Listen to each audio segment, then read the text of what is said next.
Ready Player One. Ready Player One was released in 2018 and is directed by Steven Spielberg. Oh yes. And this time has music by Ernst Cline, not John Williams this time. Sadly, John Williams is scoring Spielberg's other film which would be made at the time, The Post. So Spielberg brought in Ernst Cline, who also composed the music for Back to the Future, which Spielberg acted as producer on. But anyway, basically, this film is based on a book by the same name. I don't know anything about the book that this film is based on. All I know is that it's based on a book by the same name, and the book was written by Ernst Cline. And I remember when the film came out in 2018, a lot of people saying at the time, a lot of critics and a lot of people who read the book and saw the film, saying that the book and the film were completely different, or very different at that. However, Ernst Cline actually acted as a co-writer on this film. So you can kind of allow those changes, I would think, when the person who wrote the book is actually acting as a screenwriter on the film that the book is based on, if you get what I mean. Personally, I'm going to kind of allow those changes, and I don't really mind. Anyway, like I said, this film is directed by Steven Spielberg, and this is my last of the Steven Spielberg film reviews I've been doing for a while. I've been reviewing a lot of these films. I think I started reviewing these films back in July. That tells you how long I've been reviewing his films for. And honestly, it's been great, because I've been getting to watch lots of Steven Spielberg films and get to talk about them, which I've wanted to do for a while now on this channel. But I'm going to take a bit of a break from now. I'm going to talk about some other filmmakers. And I just wanted to finish my Steven Spielberg film reviewing spree with Ready Player One, because this was actually the second Steven Spielberg film I saw at the cinema. So I really want to talk about it, because I remember that experience really well, and I want to talk about how I feel about it now at the same time. I wanted to finish up with this film, but not to say I won't go back and review some of the other Steven Spielberg films I haven't talked about. For example, I haven't talked about The Post, which I mentioned earlier in this review. I haven't talked about Munich. I haven't talked about Lincoln. I will go and talk about the films eventually on this channel, but so for now, here we are with my final Steven Spielberg film review on this channel for a while. And that review is Ready Player One. But anyway, like I said, Ready Player One was released in 2018 and is directed by Steven Spielberg. Oh yes. And stars Tye Sheridan, Olivia Cooke, T.J. Miller, Ben Mendelsohn, with Simon Pegg and Mark Rylance. But anyway, the film is set in the future. It's another futuristic Steven Spielberg film. So like AI and like Minority Report, this film is also set in the future. And this film is set in 2045. So we're going on the Spielberg timeline here. It's 9 years before Minority Report is meant to take place, because Minority Report take place in 2054. If we're going on the Spielberg timeline, it's 9 years before Minority Report, but that doesn't play any significance at all. But anyway, basically, you know, in this futuristic world, everyone is sick of reality. Reality is dull, it's depressing, everyone is just sick of it. So everyone goes in this big, huge virtual world known as the Oasis, which you can do anything in. You can be anyone you want to be in this huge virtual world known as the Oasis. You can go rock climbing with Batman, you can go in this Minecraft world, you can go in any world you want and be any characters you want, and you can just do anything you want in this huge virtual world. Basically, the Oasis, this huge virtual world, was the brainchild of James Halliday and a bit of Ogden Morrow. James Halliday, played by Mark Rylance in the film, and Ogden Morrow, played by Simon Pegg. They basically created this huge virtual world known as the Oasis in the film. It's mainly the brainchild of Mark Rylance's character, James Halliday, but Ogden Morrow, played by Simon Pegg in the film, does have some relevance to the way the world is created as well. And basically, throughout the film, we follow the character Wade Watts and his avatar, Parzival, in this virtual reality world, and Wade Watts is played by Tye Sheridan in the film. In the real world, he doesn't have any friends really at all, and he's a really lonely person, but in this virtual world, he's got a group of friends called the High Five, which do become important in the film. At the same time though, he really enjoys his life in the virtual world. That's where people go on the Oasis, to escape from reality, and basically we learn from him that James Halliday, the creator of the Oasis, recently died, and after his death, he left 3 Easter eggs in the Oasis, which when you find the 3rd Easter egg, you get complete control over the Oasis.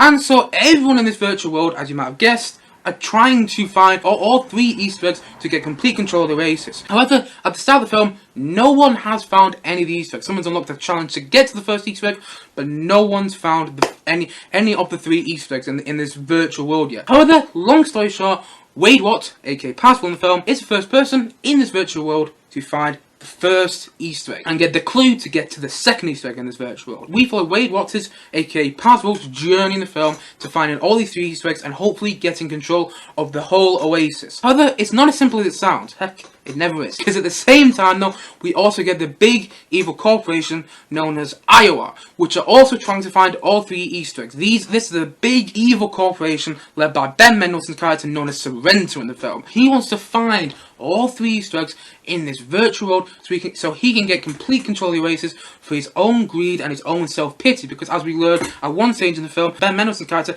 did actually work with James Halliday at one point in his life. So he wants to get complete control of the whole Oasis for his own self-pity, because James Halliday Halliday didn't really think anything of him. So at the same time, though, we have this big evil corporation known as Iowa, led by Ben Mendelsohn character Sorrento, who want to find all 3 Easter eggs and want to get complete control of the Oasis for his own greed. But at the same time, though, we follow the protagonist of the film, which is Wade Watts, aka Parcel, and his journey to finding all 3 Easter eggs, along with his friends known as the High Five in the film. However, everything gets quite complicated, and it's not as simple as it sounds. It's not just a game. There's actually one of the lines of the film which is that it's not a game anymore. We're actually talking about real life and death stuff, and that's the thing. Because even so, you know, this virtual world sounds quite fantastic on the surface, we learn that some of the bad things that happen in the virtual world can lead to bad consequences in the real world. And so there's actual life and death situations happening in this film. Basically, throughout the film, we follow Wade Watts, aka Parcel, and his journey to finding 3 main Easter eggs in this virtual world. And on his journey, he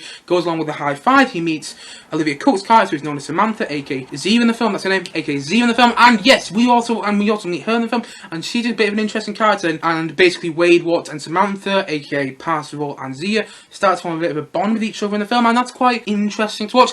But at the same time, though, whilst Wade Watts is trying to find all these 3 keys to get complete control of the Oasis, because he just wanted for a bit of fun, we also have Iowa. And that's basically the plot of the film.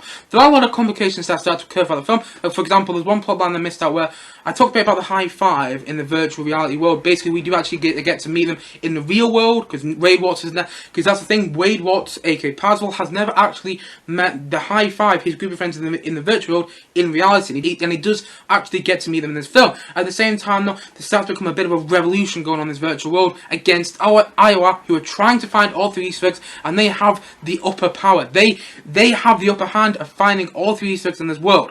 But it's not as simple as it sounds, and a lot of complications occur in this film.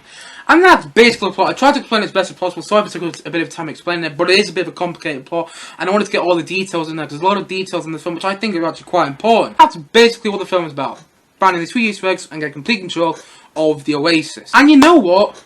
I absolutely love this film. I mean, yes, it's got problems. And yes, it has moments in it which I was watching last night in which I literally went, what? But for all the things it has wrong with it, and for all the problems it has, it just left me with a huge smile on my face for almost the entirety of the film. That's not to say they don't have problems, and if you haven't seen The Shining, you probably wouldn't like the second act of this film that much. However, I have seen The Shining, so I understood the second act of the film quite well, because there's a lot of Shining references in there. You do have to go to the world which The Shining is set in, which was a bit of a surprise to see in the film, but even so, it does have all its problems. I just love this film, and one of the big reasons I love this film is because it brought back the element of Spielberg magic, which I haven't really felt in his films that I've seen most recently. I'll take a look at, Warhorse, which I'm not really a fan of, or take a look at Bridge of Spies, which even though I do think Bridge of Spies is a good film, it doesn't have the element of Spielberg magic, which I feel Spielberg's best films do. Most recently, he's been doing quite a lot of serious films, and that's fine. He's an older filmmaker now. He wants to do more serious films. That's great. I actually applaud that, because I quite liked Bridge of Spies, but he hasn't really been doing much, fun family films recently. And then I saw the trailer for Ready Player One, and I saw it was directed by Steven Spielberg. And I was like, oh my god, this looks like the film which I wanted him to make for so long. I remember going to watch the film at the cinema in 2018. This was actually the second Steven Spielberg film I saw at the cinema. The first was Indiana Jones and the Kingdom of the Crystal Skull in 2008. By the way, Indiana Jones and the Kingdom of the Crystal Skull, well, what a name to say, was the first film I actually saw at the cinema. So I remember seeing that, I remember thinking, oh wow, and then this was the second Steven Spielberg film overall that I saw at the cinema. I remember I went with a group of friends, and I remember showing them the trailer about a week before, and I say, oh guys, do you want to go watch this film with me? And they were like, not really. I remember trying to convince them the entire week, like, come on. My only way of convincing them was like, it's a Steven Spielberg film. He always delivers me. He doesn't, but they didn't need to know that. But basically, I did manage to convince them to go and watch the film in the cinema, and I just remember them all turning to me at the end of the film and going, that was fantastic. And that's how I felt watching the film the first time as well. I remember sitting in the cinema and just smiling at everything going on, smiling at all the pop culture references, smiling at all the scenes that happened, the fun that the film was having with itself. It's just a really fun film. That's what it is. But, it's not trying to be Jurassic Park or Jaws. It's not trying to be one of these better films. The thing that I like so much about the film is it knows what it is, and yet it still has fun with itself. Like, this film has an unbelievable amount of pop culture references. Honestly, if you've seen the film, you know exactly what I mean. Literally, from the opening minute of the film, you just get references all over, literally. You could probably pause certain moments of the film, actually quite a lot of moments of the film, and go, okay, how many references can we spot there?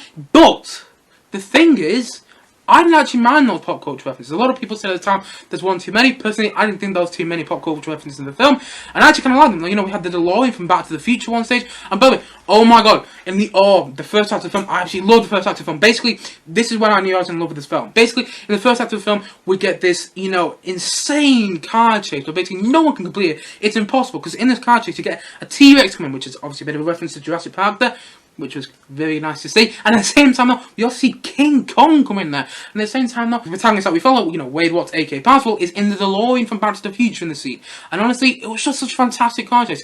That was more insane in cinema. I was like, yeah, I'm gonna love this film, because he was driving the Back to the Future DeLorean, and at the same time, though, a T-Rex came in. At the same time, though, the car chase was just so well shot and it's so well done. The visuals were spectacular just in that car chase sequence alone. And at the same time, oh look, King Kong came in. I was like, wow. I just loved the opening act of the film. That was so fantastic. Such a fantastic way to open this film. Just this incredible car chase was just done so well. And going on to the visuals of the film. The visuals are absolutely spectacular. You follow these characters in this virtual world. Honestly, it's so fantastic to look at. I actually felt like I was in this world with them in so many scenes. Even when I was watching this film last night on a smaller screen and not in the cinema, I still felt like, oh, wow, I'm really in the scene with them. You know, it's so fantastically done. The visuals are so amazing to look at. Still today, in my opinion, you know, the CGI in the film never bothered me one bit. I just sat back and I smiled and I was like, oh my god, the visuals are absolutely fantastic. I remember watching the cinema and thinking,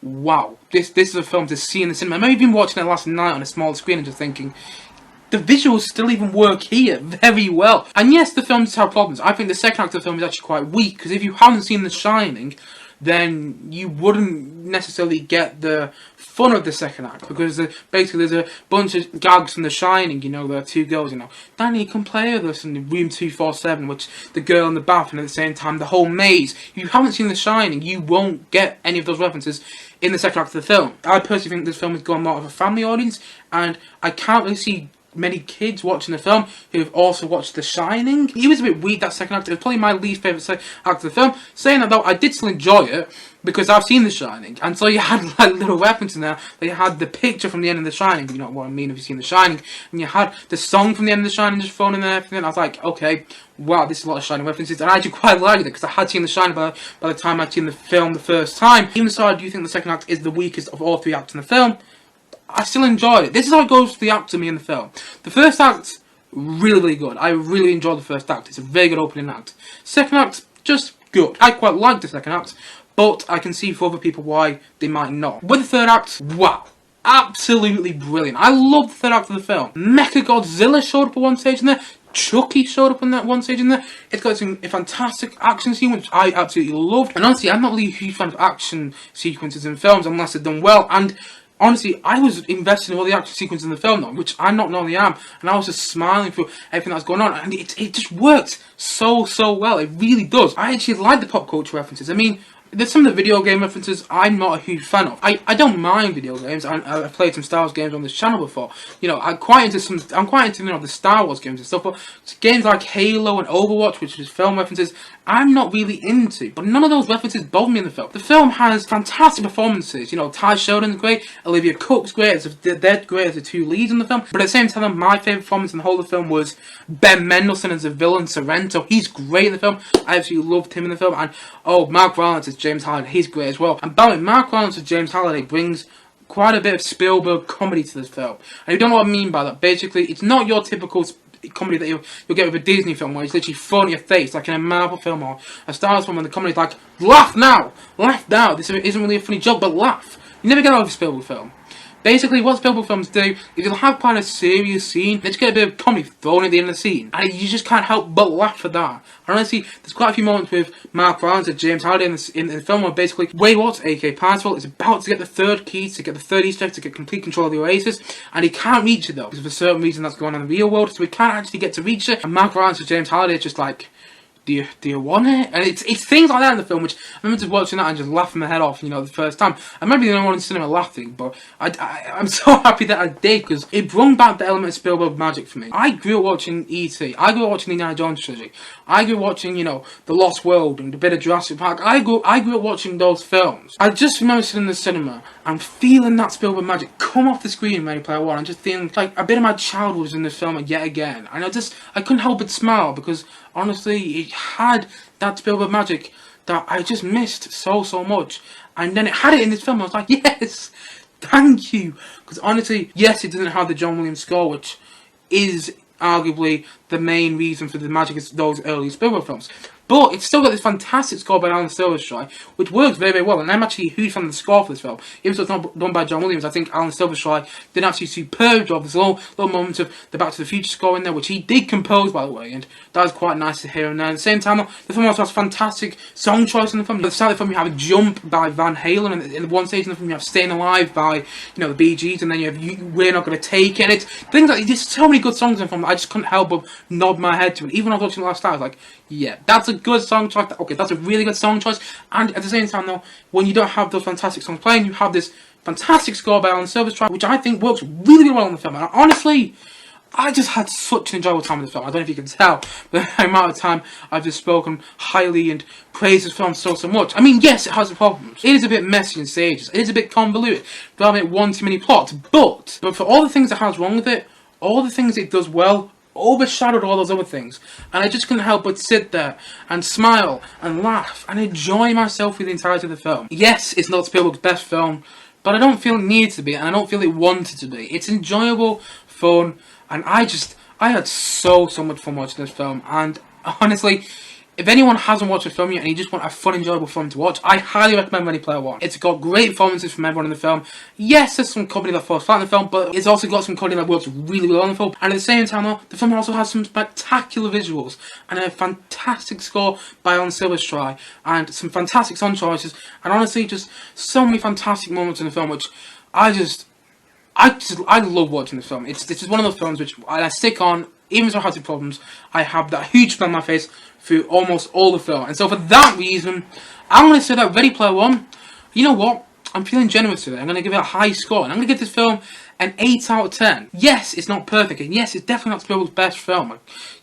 I'd much prefer some of Spielberg's other films over this film. But the things with this film, it brought back the Spielberg magic for me. And every time I watch this, I just can't help but enjoy it. I can't help but smile at it. And I can't help but just sit there and feel thoroughly invested in what's going on and just really enjoy myself with the film. And so for that reason, I'm going to say that Ready Player One is an 8 out of 10 from me.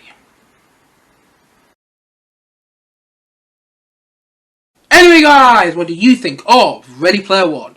Do you love it, do you hate it, or have you just not watched it? And if not, why not? Please do comment below and let me know your thoughts in the comment section below. And just to say once again, I'm still watching and reviewing Hand On and Away. This is my last Steven Spielberg film review I'll be doing for a while. So this is it. I hope you have enjoyed watching my Steven Spielberg film reviews. I've enjoyed making them. They have a lot of effort to film and a lot of effort to make, but when they get out there and when people watch them and when people comment on them, honestly it means the world to me. And so thank you so much for watching any of my Steven Spielberg film reviews. Thank you for watching this review of Ready Player One in particular. So thank you as always for watching. And if you haven't yet, please do click down below and like, subscribe on this video, and look forward to many more both film and TV reviews coming very soon on this channel. See you guys again soon, but bye for now. Bye.